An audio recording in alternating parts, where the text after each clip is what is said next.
Vamos ao Brado Entrevista. Brado Entrevista, a gente vai conversar com o marqueteiro, jornalista, cientista político Eduardo Bisotto. Eduardo, bom dia, muito obrigado pela participação aqui no Brado Jornal. Eu, antes de tudo, gostaria de parabenizá-lo pelas análises. Muita gente já falou de você para mim, falou sobre as suas análises a respeito do Renan Santos, que se mostraram completamente corretas. Eu queria começar essa entrevista perguntando sobre a última pesquisa de semana passada. Foram duas, se não me engano, uma a CNN e outra que apareceu o Renan com 5%, já à frente desses caras aí, de governadores, ex-governadores e esses caras caciques do centrão brasileiro. Eduardo Bisotto, mais uma vez, muito obrigado e bom dia. O que você acha desses últimos resultados do Renan Santos? Bom dia, Timóteo. Bom dia para a galera que está acompanhando a gente aí pelas redes, enfim, para todo mundo que está acompanhando essa entrevista. Timóteo, eu acho que está tudo dentro do que eu havia previsto desde o ano passado, quando o Renan apareceu na primeira com 0,5%. Existem fatores estruturais em eleições que não são tão difíceis assim de ler, mas que parecem que são um verdadeiro mistério para a análise política brasileira. Veja, dava para entender aonde a candidatura do Renan Santos iria, bastando analisar os resultados das eleições de 2018 e 2022 de maneira desapaixonada. O que 18 e 22 nos ensinam? 18 e 22 são as eleições mais polarizadas que o Brasil já viu em toda a sua história. Ainda assim, em 18 você tem um Ciro Gomes que faz 12% no primeiro turno, e em 2022, com Lula e Bolsonaro, que são as duas personalidades mais cativantes, apaixonantes, polarizantes da política brasileira dos últimos 30 anos, você ainda tem lá Ciro com 3 e um pouquinho, Simone mais 3, aí você bota mais 2, 3 da Soraya, junta tudo ali e você vai chegar aos mesmos 10, 12 que o Ciro havia feito em 2018. Por que não teve um candidato que fez esses 10, 12 em 22? O Ciro, com o João Santana pilotando a campanha dele, fez uma campanha muito, muito ruim. Ele errou totalmente no que a filosofia chama de Zeitgeist, a leitura do espírito do tempo. Era o Ciro tentando parecer jovem, era o Ciro Games, livezinha constrangedora com o Gregório do Vivier, um troço muito mal pensado. O João Santana tentando ser jovem, um idoso tocando campanha, alguém que cresceu com o mindset de campanhas dos anos 2000 e tentou se atualizar, e foi um desastre na execução. Por mais que talvez ele tivesse o diagnóstico correto, a execução foi muito ruim. Eu sempre soube que o MBL sabe fazer campanha e não precisa ir longe, basta pegar o case de Arthur Duval em São Paulo na eleição de prefeito de 2020. Basta pegar os deputados e, enfim, que o MBL tem eleito aí ao longo dos anos, deputados e vereadores, eles sabem fazer. Eu conheço o Renan Santos há muito tempo, eu sei que ele entende muito de política e saberia como fazer, está fazendo tudo direito, e esse primeiro eleitor, o eleitor independente, está vindo ao natural. Que esse eleitor, ele até dá uma flutuadinha, tipo, ele namorou com o Ratinho Júnior, por exemplo, em algum momento dessa pré-campanha, o que explicava o Ratinho Júnior ali na casa dos 10% até. Só que aí ele descobre, tipo, ele até é filho do Ratinho pai, do apresentador, do programa da SBT e tal. Só que esse cara é um político tradicional demais para o que o momento da política brasileira pede. O momento da política brasileira está pedindo ruptura, está pedindo coisas novas. Há um outro equívoco, isso é um mantra repetido, é só fazer um zapear os canais de notícia, que você vai ver a mesma narrativa repetida em todos os canais. Globo News, CNN, Jovem Pan News, sempre vai ter um especialista lá para explicar que existe um eleitor brasileiro que está tentando fugir da polarização e quer uma terceira via. Não, o eleitor brasileiro não quer uma terceira via. Ele quer um candidato diferente do Lula e do Bolsonaro, do petismo e do bolsonarismo. Mas não é a mesma coisa? Não, não é a mesma coisa. Porque ele não quer um candidato nem. Ele não quer uma coisa morna, uma coisa sem sal, sem açúcar, sem sabor. Perfeito. Não, ele quer alguém diferente, é outra coisa. Quando fala que, eu entendi, até perguntar por que é diferente então, porque na terceira via segundo os analistas tradicionais, é um cara morto, é um cara isentão, um cara com discurso.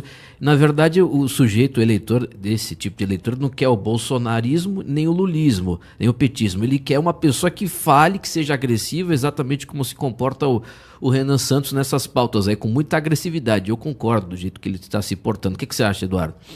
É exatamente isso, Timóteo. Eles querem fazer um bonequinho. No fundo, é quase uma sensação de luto pelos anos 90. É tipo, precisamos de um Fernando Henrique Cardoso ressuscitado. A FHC tá com quase 100 anos, com uma saúde bastante fragilizada, tadinho, não consegue aparecer em público há um tempão, sendo cuidado, que tem a dignidade nesses últimos anos dele. E faz 20 anos, desde que o FHC aposentou, que essa galera tá atrás do herdeiro do FHC. Tentaram com Serra, tentaram com Alckmin, tentaram com Aécio. E o eleitor sistematicamente diz: não é isso que nós queremos. Nós queremos algo sim diferente do lulismo e do bolsonarismo. Mas não é esse cara fraco, não é esse cara com medo de dizer as coisas. Não é um Aécio em 2014, para a direita não me empurra que eu não vou. Não. O eleitor não quer esse tipo de frouxidão. Ele quer firmeza, ele quer postura e que não seja nenhum dos dois. Não é a terceira via que os especialistas imaginam, é outra coisa. O eleitor está sim em busca de algo diferente, mas não a terceira via que os analistas de laboratório dos grandes veículos imaginam que vai ser. Não será. Eduardo, direto ao ponto, o que você acha? Estamos 10 horas e 14 minutos, a gente está conversando com o Eduardo Bisotto, marqueteiro, jornalista, cientista político. Você acha que o Renan Santos vai terminar o primeiro turno com quanto? Vamos lá, Timóteo. Eu leio essa campanha em múltiplas fases. Nós temos uma primeira fase que ela vai terminar, de fato, no pós-convenções ali no final de julho. Terminaram as convenções, soubemos quem são os candidatos. Nesse momento, eu espero o Renan Santos na casa dos 10%. Pode ser um 2 a menos, um 2 a mais, mas na casa dos 10%. Algo entre 8 e 12. Aí começa a campanha de verdade. Aí nós vamos ter Renan Santos todo dia no Jornal Nacional, no Bom Dia Brasil, no Jornal Hoje, com visibilidade midiática, é obrigatório por lei, porque são concessões públicas, então tem que botar a agenda em espaço equânime para todos os candidatos. Ele vai ter algo entre 8 e 12 nessa banda, na casa dos 10. Depois disso, o Renan para de falar com aquele eleitor original que eu mencionei, que foi o eleitor do Ciro de 2018, que foi o eleitor de Ciro, Soraya, Simone em 2022. Aí ele precisa alcançar um eleitor que é o indeciso, para tentar chegar na casa dos 15, que seria algo entre 13, 16, 17. Chegando nessa casa, e isso é lá para o final de agosto, na minha avaliação, se conseguir tocar o coração desse eleitor indeciso, aí vem a fase final da campanha, que é tentar discutir sangria com os dois líderes. E eu estou pressupondo que Lula não será candidato, eu estou partindo desse pressuposto há mais de ano, por uma série de motivos, inclusive a idade, saúde, legado. O Lula não tem mais nada a ganhar disputando uma nova eleição e tem muito a perder disputando uma nova eleição. Então, ele sabe fazer conta melhor do que eu. Não faz sentido o Lula disputar essa eleição. Imaginemos que chegamos no final de agosto com o Flávio Bolsonaro liderando, e eu imagino que vai liderar com folga, com 40 e alguma coisa. Um Fernando Haddad atrás, e eu acho que bem atrás. E o Renan na casa dos 15, aí tem que ver de onde é que dá para sangrar. Eu imagino que se errar tudo, Timóteo, imagina que a partir da abertura da campanha, nada mais dá certo pro Renan. Errou na estratégia, errou na comunicação, errou nas pautas, deu tudo errado. Ele vai manter os 10. Ele vai ficar aí nessa casa do eleitor independente, que foi nele, vendo nele a opção existente para as duas candidaturas principais. Se acertar, vai pegar o indeciso. E aí, na fase final, nós já estamos falando de setembro, mês final da campanha, tem que ver o que dá para sangrar. Eu tenho algumas evidências anedóticas, aí não é ciência, não é número. Tem uma coisa engraçada acontecendo. Eu tô vendo o eleitor do Lula de 2022, perdão, me dizendo que não dá mais, que o PT tá esgotado, que o que tinha para entregar já entregou e que tá cogitando votar no Renan. Eu não acho que essa sangria será linear ideologicamente. As pessoas têm essa tendência a achar que, não, pro Renan crescer ele precisa sangrar o Flávio. Não necessariamente. Às vezes você vai ter um eleitor do Lula que votou no Lula em 2022 só para derrotar o Bolsonaro e que pode repensar esse voto agora. E que se ele olhar para uma pesquisa e ver um Fernando Haddad com 25 e um Renan com 15, ele pode começar a pensar, e se eu mandar esse Renan para o segundo turno no lugar do Haddad para enfrentar o Flávio? Porque em 2022 ele fez uma escolha para derrotar o Bolsonaro. Se ele concluir agora que o Haddad é o candidato para perder do Bolsonaro, talvez ele faça outra. Então, essa é a minha avaliação de evolução do cenário. Primeiro 10 na abertura de campanha. Se acertar a mão, se fizer tudo certo, vai a 15 até o final de agosto com os indecisos. E aí, setembro, vai discutir sangria com os dois líderes para tentar passar, imagino eu, em segundo lugar para o segundo turno. Você acredita nessa chance real? A gente, inclusive, já falou muitas vezes, né, Vanessa? Você principalmente. Muito. Porque, como você disse, colocando na balança, o Lula tem muito a perder se for candidato nessa eleição. Tanto perder a própria medida, a eleição, né? E ficar. Porque a esquerda gosta de deixar um. Como é que fala? A gente sempre fala um ícone. Um ícone. Ele precisa construir ao longo da história. Né? Ele pensa muito na construção histórica. Exatamente. E você continua acreditando nisso, Eduardo Bisotto, que o Lula não será candidato? Lula não será candidato, não há motivo nenhum para ele ser candidato, Timóteo. O governo é mal avaliado. Você tem um governo que, no melhor dos cenários, tem 45% de ótimo e bom, e em pesquisas infladas. Isso não reelege ninguém. Não há qualquer sinal de recuperação do governo ao longo do ano.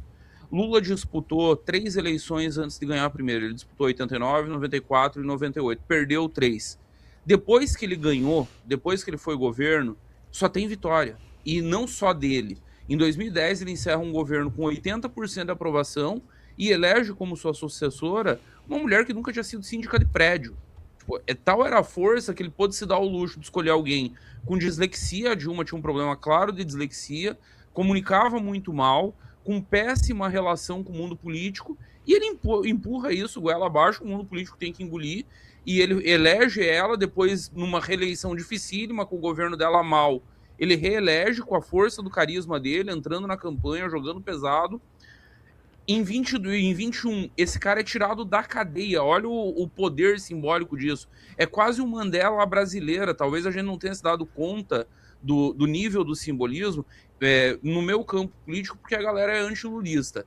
E aí também não quer reconhecer algumas coisas. Esse cara foi tirado da cadeia para derrotar o Bolsonaro. Concordo, foi o único nome. E não foi falta de alternativa, Timóteo, porque foi tentado outros nomes antes. O que a gente chama de consórcio, sistema, essa união entre a STF, políticos do velho centrão, grupos de mídia, tentaram com Luciano Huck, não rolou, tentaram com João Dória Júnior, não rolou. Quando essa galera viu que não havia alternativa, eles tiram o Lula da cadeia e da cadeia o Lula sai para ganhar a presidência de novo. O que esse cara ganha disputando a eleição agora? Nada. E algumas pessoas, ingenuamente, vêm e me dizem, não, mas a esquerda não vai abrir mão dos milhares de cargos. E aí eu conto pra galera, isso é um pessoal que não tá acostumado com o bastidor do governo. Passou os 4 anos do Bolsonaro, já tinha passado 1 ano e meio de Temer, e ainda tinha petista na máquina. Só a presidência da República, pra galera ter uma ideia, só o presidente, isso sem ministério, sem nada, só a presidência da República tem 40 mil cargos de livre provimento, que o presidente escolhe como cargos comissionados. Vocês acreditam que algum presidente conhece 40 mil pessoas para nomear no Brasil inteiro? Não. É óbvio que isso são arranjos políticos. O nego chega ali e você não tira mais. FUNAI ficou aparelhada durante os governos Temer e Bolsonaro. Ministério da Justiça, a mesma coisa. A PF, quando o Bolsonaro decidiu mexer, o STF não deixou. Então, pro próprio petismo, o petismo vai perder cargos. Vai, no topo. Uma galera que não se importa muito também, porque essa galera já tá com a vida resolvida. Os militantes do segundo escalão, terceiro, cara, um governo Renan Santos, vamos imaginar, o Renan ganhou a presidência. Vai terminar os 4 anos e vai ter petista no nosso governo, nós não vamos achar tudo. É muito grande, a máquina do Estado brasileiro é grande demais para ser limpa muito rapidamente. Ô Bisotto, o Lula não sendo candidato, Haddad, na sua opinião, é o poste escolhido por eles? Eu acho mais provável, Timóteo, porque já tem um recall, é conhecido nacionalmente, tem a simpatia da Faria Lima, setores da Faria Lima gostam muito do Haddad, botam dinheiro na campanha. E tem um outro fator, que aí é o fator José Dirceu, que está operando como nunca antes, como operava no auge. O Zé está pensando no petismo, o Lula está pensando no próprio legado e o Zé está pensando no PT. Existe um segundo nome, existia, porque agora ele já não foi pro PT, como estava previsto para acontecer, deixou para depois da eleição. O segundo nome se chamaria Guilherme Boulos. Era o plano B, era o backup para Fernando Haddad. Só que o Boulos é jovem demais, não tem o recall e precisa ainda passar pelo rebranding de tipo, não sou mais o cara que tá com fogo em pneu em praça pública para protestar. Não sou o cara que invade imóveis para protestar. Esse rebranding do Boulos está sendo feito na Secretaria-Geral da Presidência da República. O cara aparece como ministro, dá entrevistas como ministro, se mostra mais palatável, uma demora. Então o Boulos é um prospecto de 8 anos. Segura o Boulos, evita o desgaste dele perder uma eleição. É sempre desgastante, isso sempre afeta a imagem, começa a gerar a sensação de derrotado. Deixa o Boulos no banco de reserva, vai com o Haddad, que já é um ativo queimado. O Haddad, depois que ele foi eleito prefeito de São Paulo em 2012, ele não ganhou mais nenhuma eleição. Ele disputou a reeleição, ele perdeu. Ele disputou a presidência em 2018, ele perdeu. Ele disputou a eleição em 2022 em São Paulo, Senado, ele perdeu. O Haddad só perde desde 2016. Perde a última, faz uma last dance, vai fazer os seus 30%, serve como palanque para manter mais ou menos coesas as forças em torno do lulismo, garante que um Rui Costa, o próprio Jerônimo seja reeleito, que mantenha o controle do grupo político na Bahia, tenta garantir o controle do Ceará. O Ceará está numa situação muito delicada, o Lula força todo santo dia para o Camilo Santana substituir o Eumano, e aí tem um problema local, é uma substituição dura, difícil de ser feita.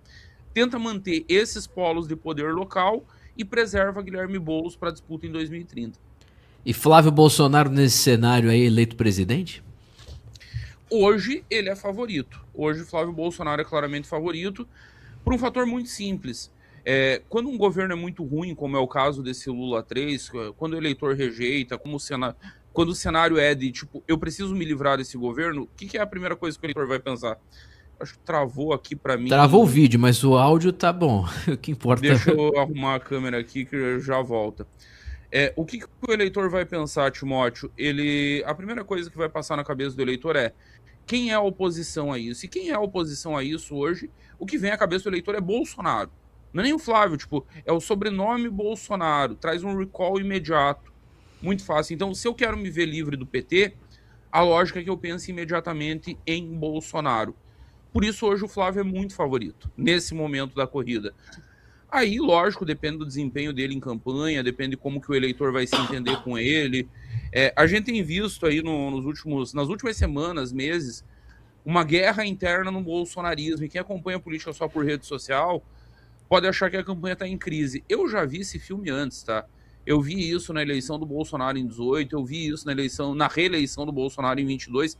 Isso não chega ao eleitor comum. O eleitor normal, mediano, que está preocupado com o custo de vida no mercado, que está preocupado com o preço do pão, com o preço da gasolina na bomba, esse eleitor, ele nem tem noção de que está rolando toda essa treta interna dentro do bolsonarismo e não dá bola para isso. Se o Flávio conseguir empurrar com a barriga, como o pai dele fazia com maestria, deixa como tá para ver como fica, mantém o favoritismo até lá. Tem algumas coisas no Flávio que podem ser sinais amarelos, muito longe ainda de ser vermelhos. Tá faltando conteúdo na campanha do Flávio, isso para mim é notório. É muito engraçado porque o Renan fala uma coisa de manhã, de tarde o Flávio tá repetindo. É verdade. E quando você tá dependente do teu adversário para ter conteúdo, você tem um problema, porque esse conteúdo não é teu. Você não sabe exatamente o que você tá falando. Eu tava vendo hoje de manhã um vídeo do Flávio em campanha, e, cara, um Ctrl-C, Ctrl-V na campanha do Renan. Ontem, no Inteligência Limitada, foi muito isso. Quem lembra do Flávio disputando a prefeitura do Rio vai lembrar da cena icônica dele passando mal e desmaiando. Será que esse cara aguenta a pressão numa eleição presidencial até o dia 4 de outubro? São perguntas que os próximos meses vão responder.